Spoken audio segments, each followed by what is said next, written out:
जबकि रूस ईरान को अपने सबसे एडवांस फाइटर जेट, लड़ाकू हेलीकॉप्टर और एयर डिफेंस सिस्टम दे रहा है।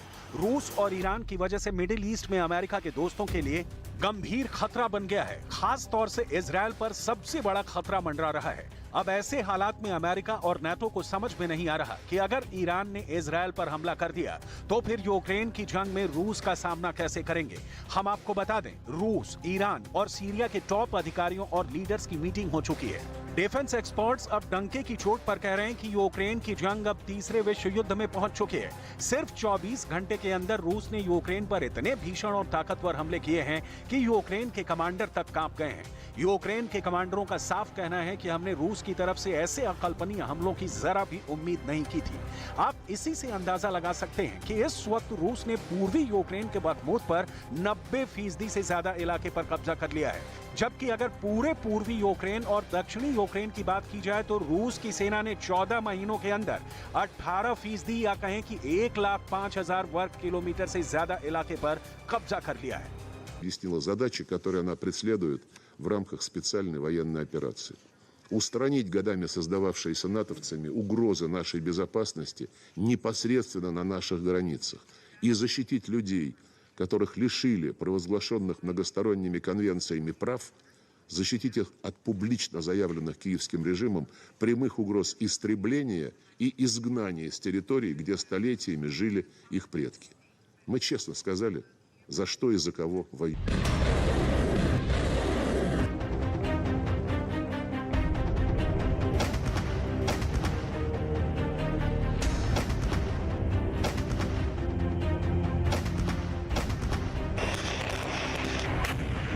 ईरान रूस के लिए मसीहा बन चुका है, जिसके दम पर रूस यूक्रेन को बुरी तरह से रौंद रहा है।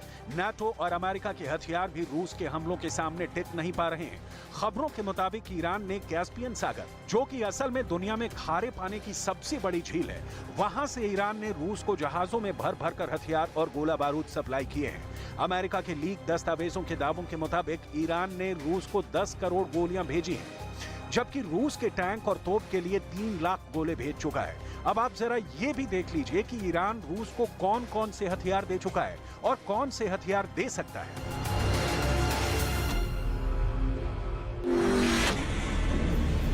ईरान ने 2000 से ज्यादा शाहिद 136 ड्रोन से रूस की राजधानी कीव और यूक्रेन के 8 शहरों को तबाह कर दिया है। 16 लाख रुपए की लागत वाले ईरानी शाहिद 136 ड्रोन ने यूक्रेन के करोड़ों रुपए के एयर डिफेंस सिस्टम को तबाह कर दिया है। इसके अलावा ईरान के अराश 2, कियान और कर्रर ड्रोन का रूस जमकर इस्तेमाल कर रहा है। रूस का दावा है कि उसने ईरान और रूसी ड्रोनों के हमलों से यूक्रेन के 45% आर्टिलरी को तबाह कर डाला है।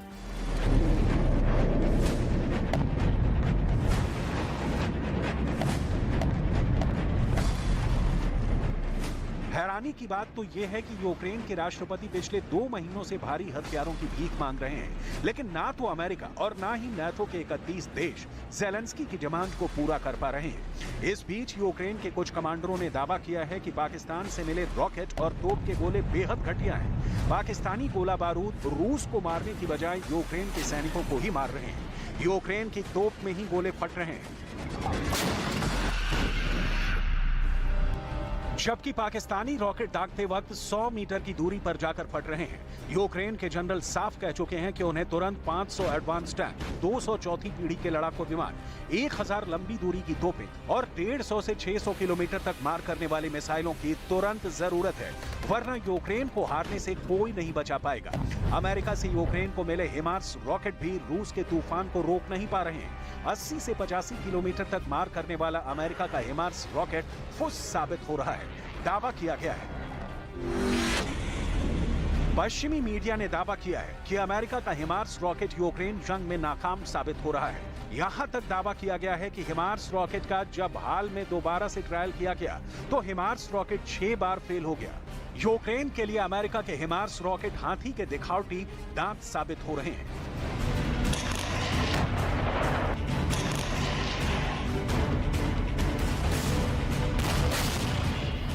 वहीं दूसरी तरफ यूक्रेन को अभी तक लंबी दूरी के 1000 ड्रोन नाटो और अमेरिका से नहीं मिल पाए हैं।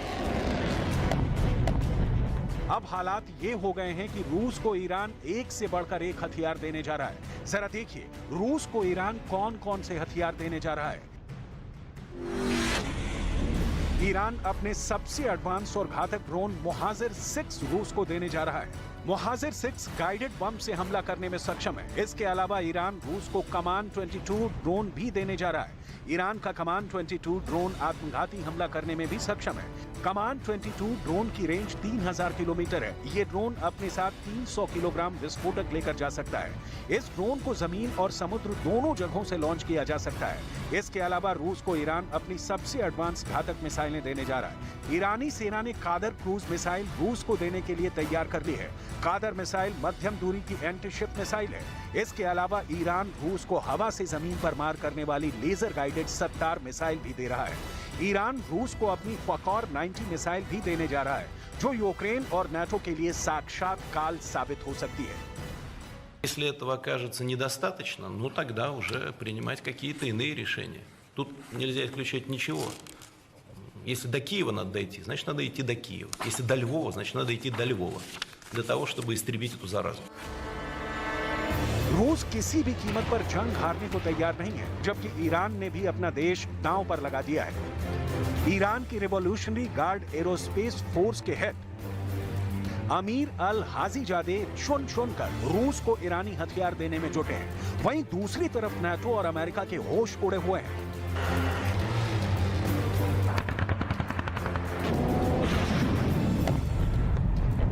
हालात ये हो गए हैं कि यूक्रेन को रूस के खिलाफ जो काउंटर अटैक मार्च 2023 के आखिर में करने थे, वो हमले यूक्रेन अब तक रूस पर नहीं कर पा रहा है। सिर्फ बखमूत में 1-2 हमले कर पाया है, जो पूरी तरह से फेल हो गए हैं। अब देखना होगा अमेरिका और नाटो ईरानी हथियारों से रूस को मिली ताकत से कैसे मुकाबला करते हैं,